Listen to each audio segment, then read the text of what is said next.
Milan, thank you very much for that kind introduction. I'm delighted to be here today with the AHA Network, the U.S.-Ukraine Foundation. I want to thank you and thank Nadia McConnell for setting this up.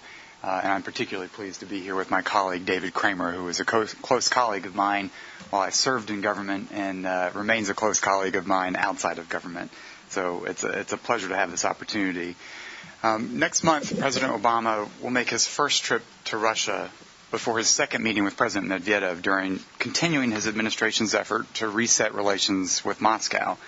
The trip does offer opportunities to put relations with Russia on a more stable footing, and hopefully to encourage Russia to begin to play a more constructive role on the international stage.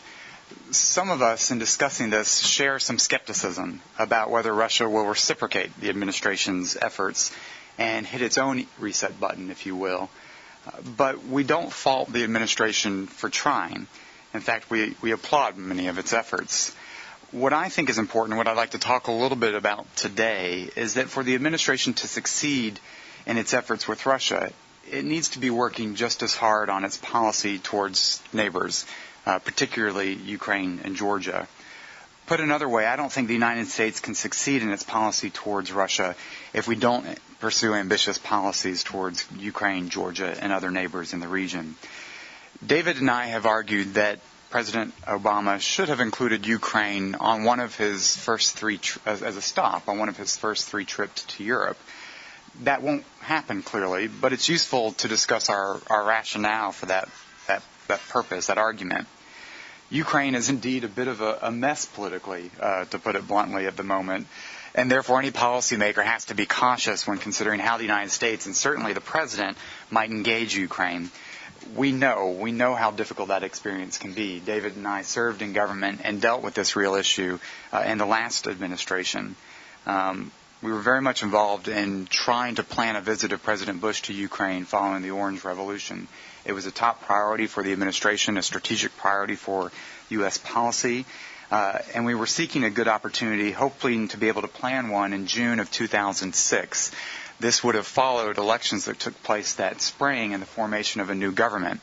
And in our discussions with the government of Ukraine, we made it very clear that the president wanted to be able to visit Kyiv, the importance of this, and yet we needed the Ukrainians to have put together a government by the time of the president's visit so that he wasn't wading into domestic politics but could be seen as meeting with all political figures and supporting Ukraine. Unfortunately, on the Ukrainian side, they failed to put a government together after months and months of wrangling, and we were forced to cancel that visit and had to wait until 2008 until another opportunity. We ended up planning a visit to Hungary on short notice, which was quite successful, but unfortunately delayed the opportunity to engage with Ukraine. So any presidential visit to Kyiv is not without risk. But a visit would underscore U.S. support for Ukraine directly to the people of Ukraine. It would provide an opportunity to meet with the range of political figures so that you're avoiding the appearance of backing one political figure over another. And it would show that the United States it would illustrate very vividly the United States is seeking better relations with Russia, with Ukraine and other countries in the region, just as we seek improved ties with Russia. We argue that one policy should not exclude the other. In fact, one cannot succeed without the other. It's useful, I think, to think back at some of the lessons that we experienced in dealing with the range of issues. As we were planning President Bush's trip to Bucharest in the NATO summit in April of 2008, we decided to move full throttle on U.S. support for Ukraine and Georgia in their membership action plan aspirations at the NATO summit. At the same time that the President made a commitment to go to Sochi to pursue a strategic framework with at the time President Putin. We didn't choose one or the other. We decided to go full throttle for both. Many may argue that we came up slightly short on both fronts, but I think the premise is right in terms of thinking about how to pursue policy in the region. Some are arguing that the administration does indeed need to choose, and the emphasis so far has the risk of giving an appearance of a Russia-first approach. But President Obama, in his press appearance with the NATO Secretary General, as well as Vice President Biden in his speech in Munich, have made clear that this is not the case, that they're not choosing. And I think this was reinforced by the Deputy Secretary of State, Jim Steinberg, leading a trip to Kyiv earlier this year, as well as Assistant Secretary Phil Gordon's early trip to Georgia. If we pursue improved ties with Russia without developing strong ties with the neighbors, it risks eroding reforms in the region. It risks backsliding on some of the progress we've made over the recent years.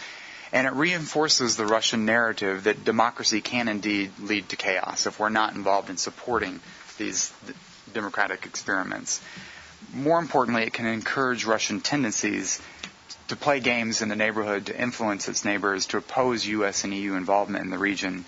And all of this means that Russia would be less capable of being a partner of the United States. And it raises the prospects of creating problems closer to home within the relationship with the United States that we would have to manage, distracting the administration from priorities of Afghanistan, the Middle East, or Iran. So this upcoming trip, President Obama's upcoming trip, offers some good prospects. It hopefully will help decrease Russian paranoia of what the United States is doing in the region and change the politics, change the rhetoric a bit.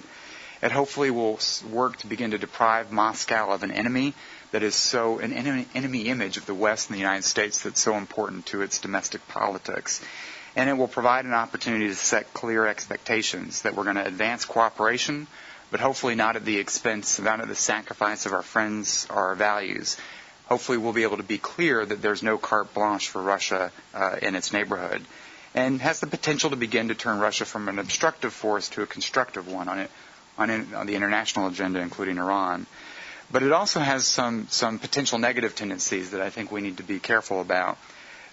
We know from working in the United States government that there's nothing like a presidential trip or presidential meeting to focus and consume the work and energy of the U.S. interagency and the bureaucracy.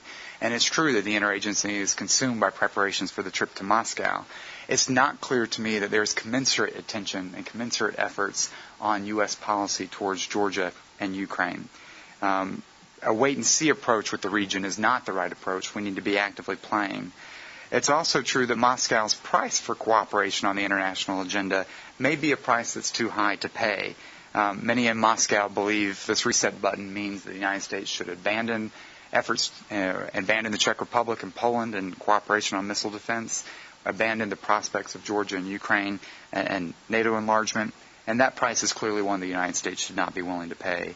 It also has the potential to incorrectly signal to some of our European partners that it's okay to prioritize relations with Moscow above efforts in the region, and it could encourage some of the tendencies of some of our friends to perhaps cozy up to some of the more difficult negative interests in the Kremlin and potentially ignore countries like Ukraine. So on the way ahead, I think we've got to watch out for key issues. How is Russia complying with the ceasefire agreement in Georgia? Where do we stand on Russia's CFE violations?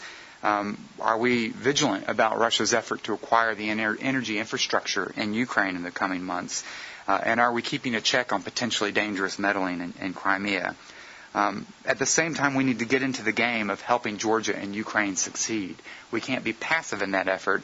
I believe the United States should be active. It's important to remember that we didn't choose Ukraine and Georgia.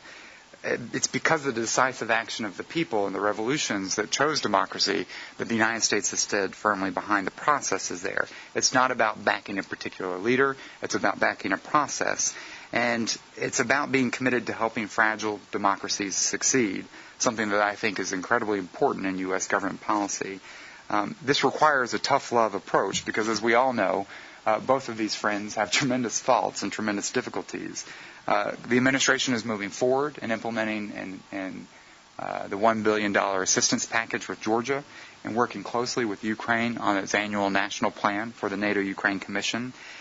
But we also need clear messages to Kyiv and Tbilisi, to Ukraine about our concerns about corruption, energy, political stability, and perhaps focus U.S. efforts on development outside of Kyiv, working in the regions, continuing to work in developing institutions, media, and civil society. In Georgia, we need to keep up the pressure on the government to reform, to cooperate with the opposition, to encourage the opposition to work inside a democratic system, and continue to focus our efforts on developing the democratic institutions and the defense relationship. But my bottom line is that a Russia-first policy will backfire by undermining our efforts to expand cooperation and partnership with Russia as it will encourage Moscow's worst tendencies